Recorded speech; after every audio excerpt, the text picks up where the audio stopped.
Now, Mr. Vincent Price on the Bromo Seltzer Hollywood Star Playhouse.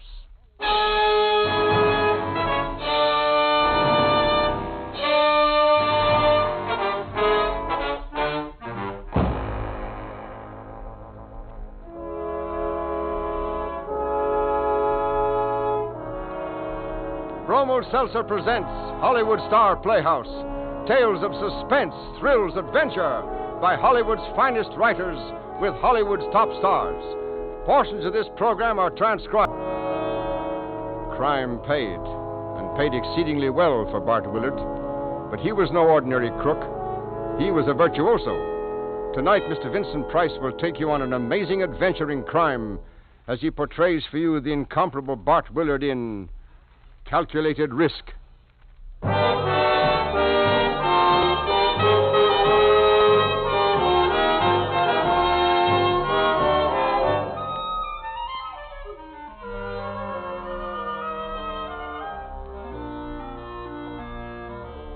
When a general sets out to win a war, he has to take certain chances, what he calls calculated risks. It's the same with a man who sets out to steal $1 million on his wedding day. Willard, you're kidding. Am I?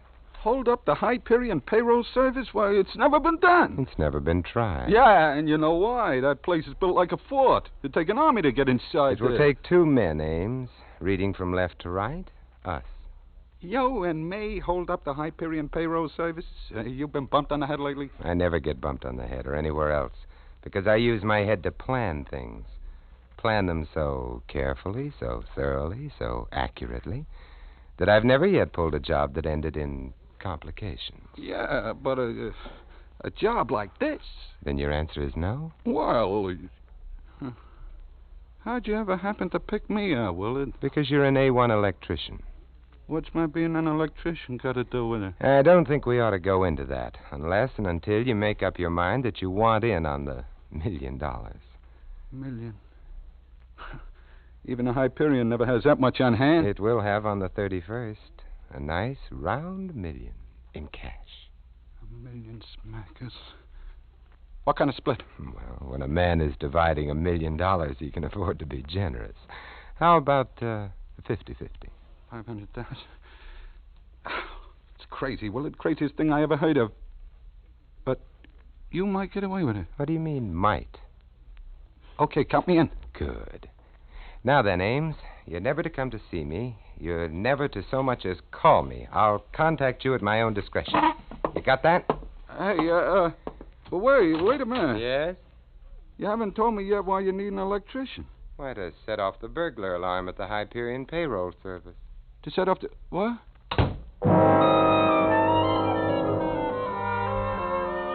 I had led Ames to believe that he was the only other person necessary to my plan. Technically, this was not correct. There were others who were destined to play an important part, particularly the woman I loved. Hi, am I late? Aren't you always? Karen, I believe you'd be late at your own wedding. Is that a proposal? It is. Well, stop the car, you oaf, so I can accept. And I will not be late at my own wedding. Oh, yes, you will, but you're worth waiting for. Bart, you say the nicest thing. I'm the nicest guy. But I shouldn't be blocking traffic. Got a cigarette? Yeah, you know I don't smoke. You know I do. Yes, and I also know that you're always out of cigarettes. Here. You're going to make a perfect husband, Bart. Light? You could at least bring matches. Press that knob. Oh. How long does it take? For the car lighter? No, silly, to get a license. 3 days. Here's your light. Thanks. We could go to Yuma. Karen, my sweet, we're not getting married until the 31st. Hey, that's a whole week off. It has to be the 31st, Karen, for sentimental reasons. Oh. Well, we'll make it a morning wedding. I always said... No, Karen, an afternoon wedding. 4 o'clock on the afternoon of the 31st. For sentimental reasons? Yes. 1 million of them.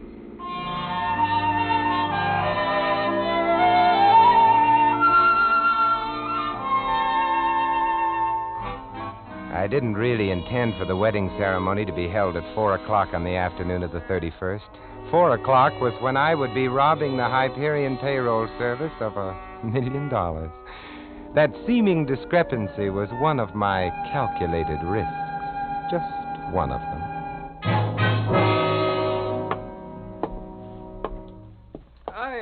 I don't know. Well, the more I think... You're not supposed to think, Ames. That's my function. Yeah, I know. I know, but the more I... Well, at least we ought to have a few others in with us, eh? And that would only make the risk larger and the split smaller. But couldn't we have one more? Meaning Eddie Cole? Yeah.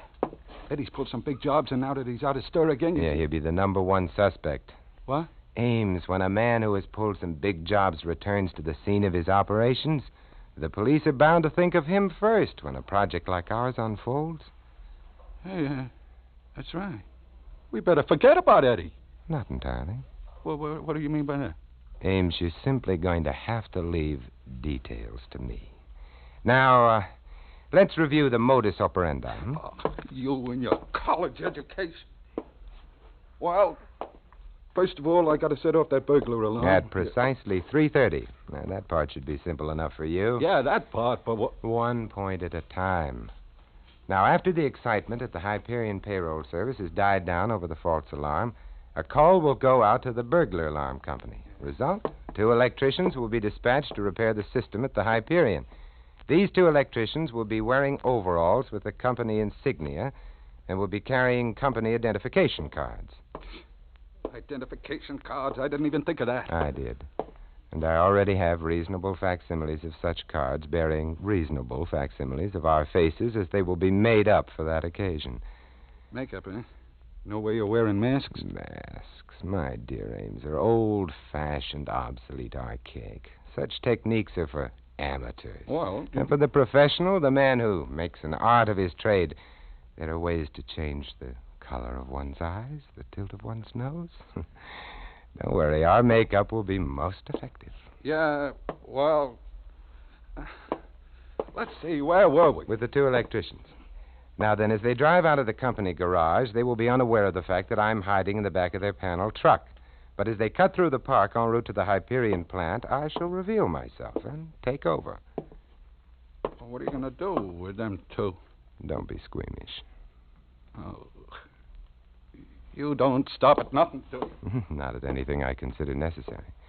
But to go on, I will pick you up at the farthest side of the park, and you will crawl into the back of the truck and put on the coveralls. We shall arrive at the Hyperion plant, be admitted into the garage entrance, and then, just as the shift changes at 4 o'clock, be welcomed into the stronghold itself. Yeah. And what do we do then? Why, steal the $1 million.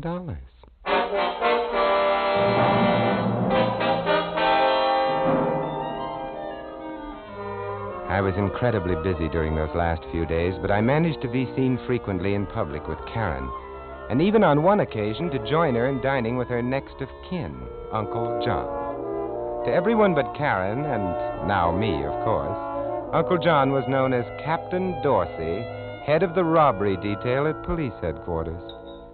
Well, I don't suppose it's been any secret to you, Willard, that I tried my best to put a damper on this romance. I assure you, Uncle John, I shall never let that stand between us. Well, and a man who's been under suspicion in the past and has no visible means of support in the present... Uncle John, you are slandering the man I love. And after he's been good enough to want you with the wedding. Yes, I know. I'm just a suspicious old... Karen, I wish I could make it at that. Hey, what do you mean you wish you could make it? Who's going to give me away? But an afternoon wedding, and in the middle of the week. Honey, I'm sorry. A fine relative you turned out to be. You'd rather be out arresting people. But, Karen, I've got a responsibility. Well, what about your responsibility to me? Bart said it would be like this. Oh, I did, eh? Well, I meant... I know what you meant. Well, all right, Karen. I'll be there. That's better. And before I forget, you're to stop by and take me to the chapel. Well, why doesn't he? Oh, you know the old taboo about the bridegroom seeing the bride before the ceremony? Yeah, but if it's too much trouble, Silliest thing I ever heard of, but... Well, all right. Then I almost forgive you. Now, everything's all set. Yes. And I'll be waiting for the 2 of you outside the chapel at 4 o'clock. Karen would be late, of course, and so Uncle John would have no way of knowing that I hadn't been there at the chapel waiting for them at 4 o'clock. And since Uncle John was head of the robbery detail at police headquarters, admittedly, there was the chance that Karen and her uncle wouldn't be late enough, or even late at all. But again, that was one of my calculated risks. And as of 4 o'clock on the afternoon of the 31st, I was supremely confident that all would be well. Everything, as the generals say, was proceeding according to plan. Yeah, the other shift was wondering what happened to you guys. Heavy traffic. Yeah, heavy traffic. Oh, yeah, ain't it a crime? Why, when I was coming to work... Hey, you. Me? Both of you guys. You're new with the outfit, huh? So what if we are? Nothing. Just part of my job to ask questions. Yeah, but we already checked their identifications. Don't mind Joe, he's okay, except he's always acting like something's gonna happen. Well, how do you know it won't? Look, Joe, when you've been here as many years as I have... Well, we better get to work. Oh, yeah. You know the layout? Oh, sure. Hey, stop. What's the matter now? Call your office. Oh, yeah, you're supposed to call your office. They phoned a couple of minutes ago. Oh, we'll do it later. They said right away. And I think you better. Now, look, Joe, if they want to call later... No, maybe he's right. Where's the phone I can use? Well, that one right on the desk there. Come to think of it, I'd rather use this. Huh? Hey, so I was right. But you're wrong if you think you can do anything about it. I'm right behind you, see? Well, you guys are nuts if you think you can get away with this. Shut up, Joe. Don't try anything, Joe. Good advice, Joe. Try anything and you're dead. Now then, listen carefully. The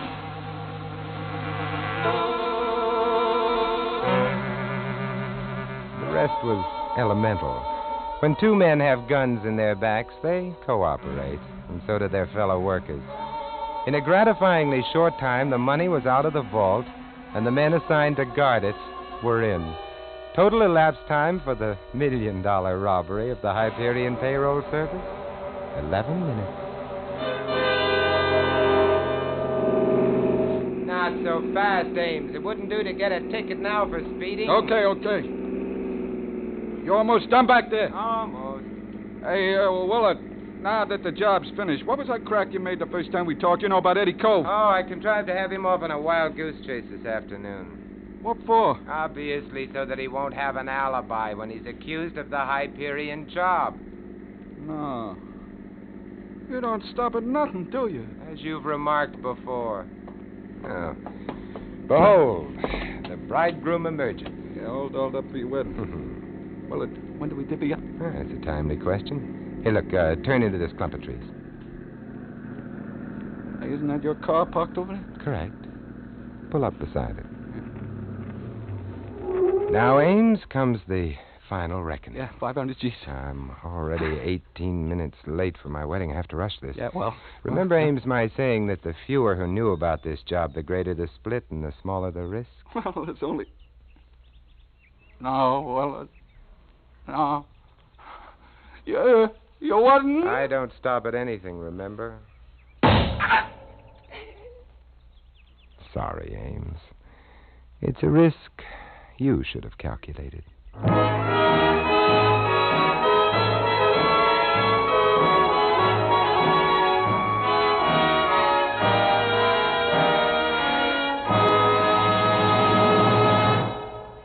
Bromo Seltzer, famous for fast, effective headache help, is bringing you Hollywood Star Playhouse. Tonight starring Mr. Vincent Price in Calculated Risk. Now, Act 2 of Calculated Risk, starring Mr. Vincent Price.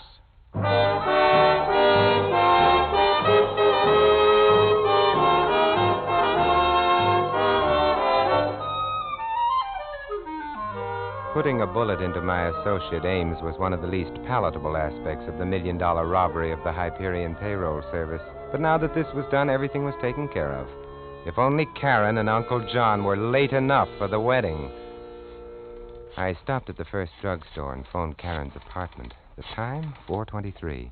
To a girl as incurably tardy as Karen, 23 minutes was nothing. Surely she couldn't have left already. Or had my repeated remarks that she'd be late for her own wedding had a reverse psychology? Or had Uncle John, the ever-punctual Captain Dorsey, head of the police robbery detail, managed by some irony of fate to get her off to the wedding on time?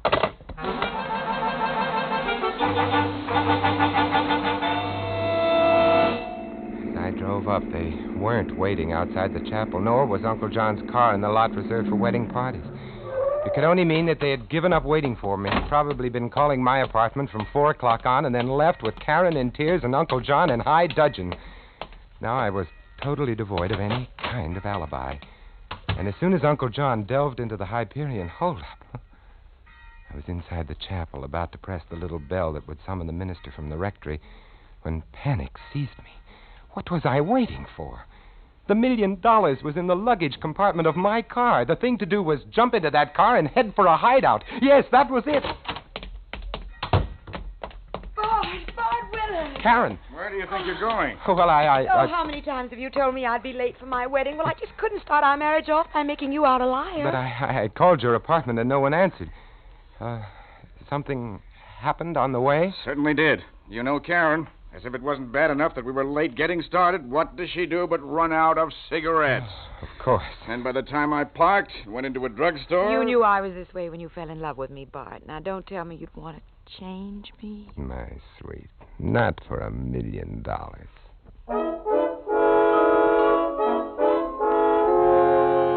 It wasn't until the ceremony was over and I had given Uncle John $100 of the Hyperion Payroll Service's money with which to pay the minister that the call for him finally came. My bride and I waited outside for Uncle John to rejoin us. Oh, wouldn't you know it? Wouldn't you know it would happen on one afternoon I take off? Something wrong? Wrong. Wait till the papers get hold of this. Uncle John, what's happened? $1 million robbery, that's what, in broad daylight. Oh, no. Where? I think all I've got to do is stand here and... Oh, where's my car? Good luck, Uncle John. Yeah, good luck. We'll look you up the first day we're back from our honeymoon. Speaking of honeymoons, Mrs. Willard. Mrs. Willard. Oh, darling, isn't everything perfect? My sentiments exactly.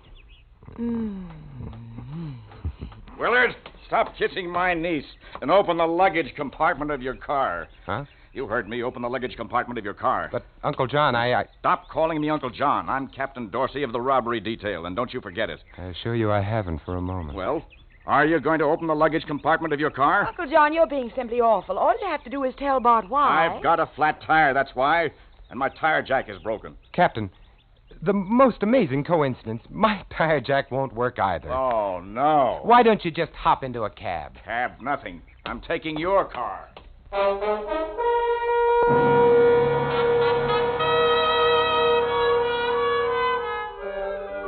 Viewing it objectively, the situation was almost amusing. Here was Captain Dorsey roaring off to investigate $1 million robbery, and in the luggage compartment of the car he was driving reposed the $1 million. But I confess I wasn't enjoying the joke as of the moment. I was far too intent on getting the captain's tire fixed and then returning his car to him so that I could retrieve my own.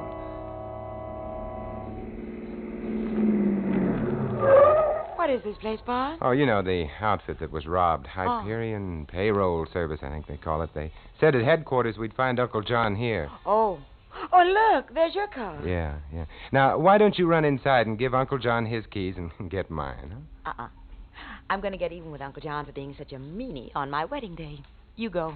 Look, my sweet, they're investigating a holdup in there. If I were to walk inside, well, they might start asking me questions. You mean before you were able to explain you only came to trade keys with Uncle John? Yes. Wouldn't that be a laugh? Especially if someone thought he recognized you as one of the holdup men. Those things happen sometimes, you know. Yes, I know. I'm almost tempted. Except, of course, that it might affect our honeymoon. Hey, that's different. You give me those keys. Here you I'll be right back. are. Uh-oh. What? Look who's coming. Uncle John. Oh, you barely caught me. About to leave for headquarters with this fellow. Hello, Willard. Do I know you? Name is Cove. Eddie Cove. Oh, no, that doesn't ring any bells. Not even a burglar alarm? Uncle John, who is this person? Our number one suspect, that's who. That's what you say. You've got nothing to say because you've got no alibi. If you ask me, Uncle John, he doesn't look smart enough to steal all that money. Ah, you hear that, Captain? Now, Willard, he looks smart enough. We're wasting time. Where are those keys? Here you are, darling. Thanks for the use of your car, Willard. Sorry I chewed your ears off. Quite all right, Uncle John. Coming, wife? Let's go, husband. Dorsey, you fool. Don't let him get away. He pulled the job and framed me for it. Yeah, it all adds Look, Cole. He's one of the shrewdest operators on the loose, I tell you. Ask him where he was at 4 o'clock this afternoon. The captain doesn't have to ask me. He knows I was at the chapel waiting to get married. Oh, yeah? So there. As for your reflections on my character, they can only be dismissed as preposterous. Since this is my wedding day, I even find it in my heart to forgive you. You did say your name was Cole?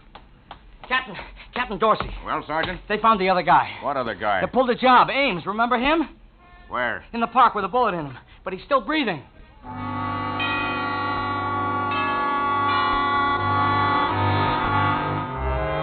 How could I have been so incredibly stupid as to rush off without making sure that Ames was dead? Yes, and now what if he came to long enough to speak my name? This assuredly had not been one of my calculated risks. Again, panic boiled up within me. And as my bride and I drove away to start our honeymoon, it was all I could do to keep from jamming my foot down on the accelerator. Know something, husband? Huh? You are going to get a ticket if you don't slow down. Oh. Know something else, husband? I have the distinct impression that I am talking to myself. Oh, I'm sorry. What? Cigarettes, I said, over and over. What about cigarettes? The usual. Oh, but you can't be out. Uncle John bought you a pack. I left him in his car, I guess. Oh, Karen. You mean you forgot to bring me some? Look, I'll get them later. Why want them now? Please, Karen. Well, all you have to do is stop someplace. But I don't want to stop. Oh. So that's the way it is. What's the way what is? Just because we're married. Karen, you don't understand. Well, don't I? Then quit acting as if I was suddenly farthest from your thoughts. All right. First chance I get. There, that drugstore on the corner. Well?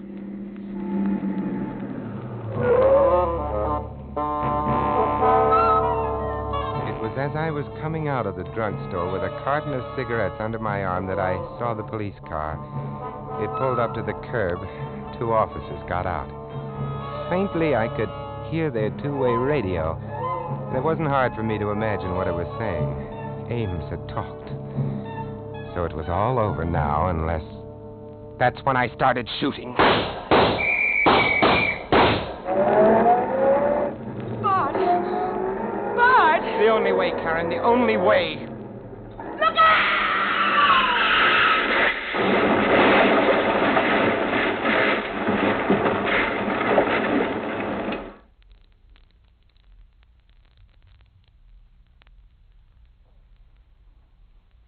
Well, Uncle John, that's the whole story.